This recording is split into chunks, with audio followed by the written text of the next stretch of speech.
Gall bladder पित्ताशय मतलब पित्त की थैली अगर आप निकलवाने के बारे में सोच रहे हैं तो ये वीडियो आपके लिए बहुत हेल्पफुल हो सकती है, जिसमें मैं कुछ टॉपिक पे आपसे बात करना चाहूँगा। नंबर 1 टॉपिक आता है डॉक्टर। हो सके तो बहुत अच्छे डॉक्टर से आप कंसल्ट करके अपना पित्ताशय निकलवाइए, क्योंकि कई बार ये होता है कि गलत डॉक्टर के साथ आप गॉल ब्लैडर निकलवा लेते हैं और आने वाले टाइम में अगर पेट में आपके कॉम्प्लिकेशन आते हैं तो गलत डॉक्टर आपको कभी साथ नहीं देगा। कई बार स्टिचेस में प्रॉब्लम आ जाती है, कई बार और पेट में दर्द रहने लग जाता है, गैस ब्लोटिंग बनती है, बहुत सारे कॉम्प्लिकेशंस ऐसे आते हैं जो गॉल ब्लैडर निकलवाने के बाद आते हैं। और एक अच्छा डॉक्टर आपको बहुत अच्छी सलाह देगा, एक अच्छा डॉक्टर आपको अच्छी सलाह के साथ साथ अच्छी मेडिसिन्स देगा, आपको अच्छे से बात करेगा। सेकंड थिंग इज़ दैट आप गलत दवाइयाँ खाकर, कई बार इंसान ये सोचता है कि मैं दवाइयाँ खाकर या कुछ आयुर्वेदिक मेडिसिन खा के अपना गॉल ब्लैडर में से स्टोन निकाल लूँगा, लेकिन ऐसा बहुत रेयर होता है कि गॉल ब्लैडर में से स्टोन निकल जाए।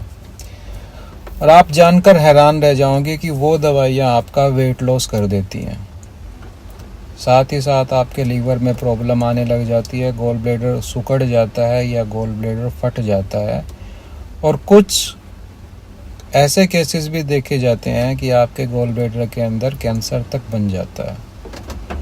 सो गलत दवाइयाँ खाने से बेहतर ये है कि आप एक अच्छे डॉक्टर से सलाह लें, अच्छी दवाइयाँ खाएं ताकि आप अच्छा जीवन जी सकें। तीसरी चीज़ पे आते हैं तो मैं आपको ये कहना चाहूँगा कि जो आपका खाना पीना है वो बिल्कुल लाइट खाना रखिए। हैवी मील खाओगे लाइक नॉन वेज खाना हुआ या ऑयली फ्राइड दूध मक्खन मलाई चिकना चीज़ें, समोसा बर्गर पिज़्ज़ा, कुछ तीखा या ज़्यादा मीठा, ये सब खाने से आपको गैस ब्लोटिंग के साथ साथ पेट में दर्द होगा। और जो पेट दर्द होता है वो नाइट में ज़्यादा होता है, रात में।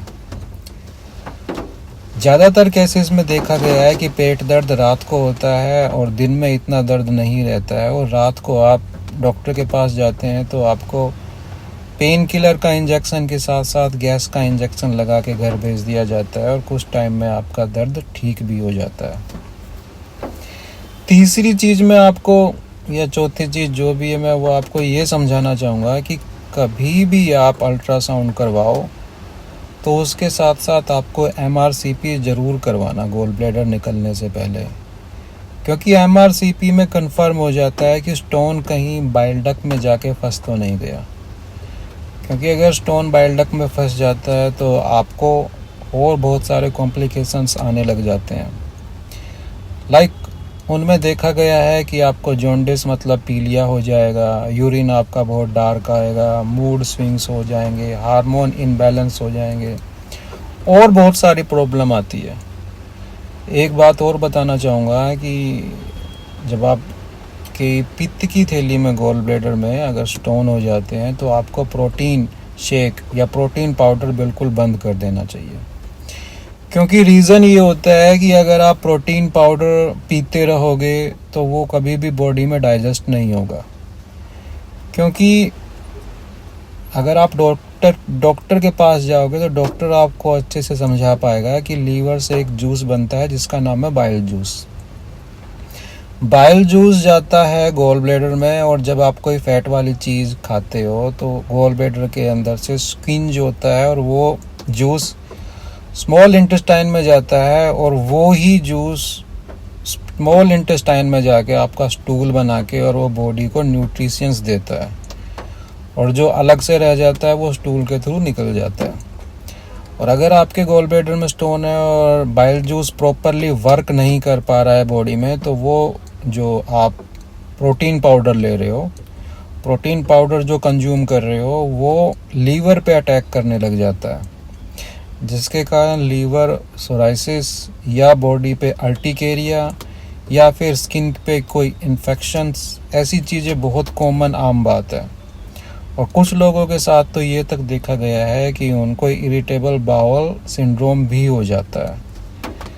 आप एक बात और जानकर हैरान रह जाओगे कि उन्हीं लोगों को अल्सरेटिव कोलाइटिस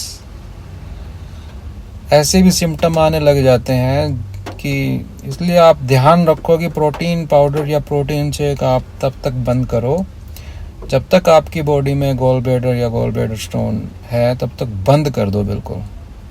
मैंने बहुत सारे केस ऐसे देखे हैं कि वो प्रोटीन पाउडर पीते रहते हैं और वो प्रोटीन उनको डाइजेस्ट नहीं होता है क्योंकि गॉल ब्लैडर में स्टोन है, और वो इतना नुकसान दे जाते हैं कि उनको पता नहीं लगता है कि मैंने मेरी बॉडी के साथ क्या कर लिया।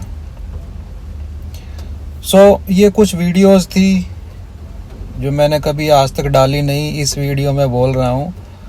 हो सके तो लाइक, कमेंट एंड सब्सक्राइब करना मेरा ये चैनल, क्योंकि आने वाले टाइम में मैं बहुत ऐसी वीडियोस लेके आऊँगा गॉल ब्लैडर से रिलेटेड, साथ में किडनी से रिलेटेड, माइग्रेन से रिलेटेड, और कुछ लेडीज़ को अगर फाइब्रॉइड्स की प्रॉब्लम आती है उससे रिलेटेड, या वैक्सीन से रिलेटेड, हार्ट अटैक से रिलेटेड, बहुत सारे ऐसे टॉपिक लेके आऊँगा जो टॉपिक बिल्कुल सिंपल, स्पष्ट भाषा में, सीधा लैंग्वेज में आपको बताऊँगा।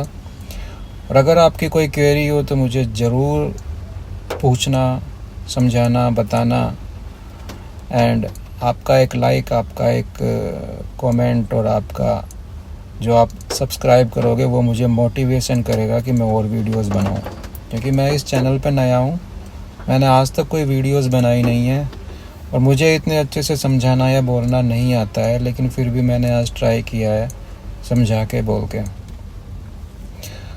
आई थिंक इस वीडियो में इतना ही कहना चाहूँगा। आने वाली वीडियोस में मैं आपको बताऊँगा कि गॉल ब्लैडर के बाद जो प्रॉब्लम आती है, निकलने के बाद, गॉल ब्लैडर निकलने के बाद जो प्रॉब्लम आती है, वो प्रॉब्लम कैसे ठीक की जाए। कौन सी ऐसी मेडिसिन आती है लाइक ऑक्सबाइल या टुडका, TUDCA। एंड अगर किसी को डायरिया है या वेट लॉस हो चुका है उसके लिए उसको क्या करना चाहिए, या किसी को ब्लोटिंग, गैस पेन या चेस्ट में कभी कभी पेन हो जाता है गॉल ब्लैडर निकलवाने के बाद, तो उसको क्या करना चाहिए, या उसको बहुत लंबी कब्ज चल रही है तो उसको क्या करना चाहिए। ठीक है, और बहुत सारे टॉपिक हैं गॉल ब्लैडर से रिलेटेड जो शायद आने वाले वीडियोस में मैं आपके साथ शेयर करूँगा। और तो मैं क्या बताऊँ आपको। थैंक यू मेरी वीडियो देखने के लिए। अगर कोई देखे तो, और नहीं देखे तो कभी ना कभी तो कोई देखेगा। Okay, bye.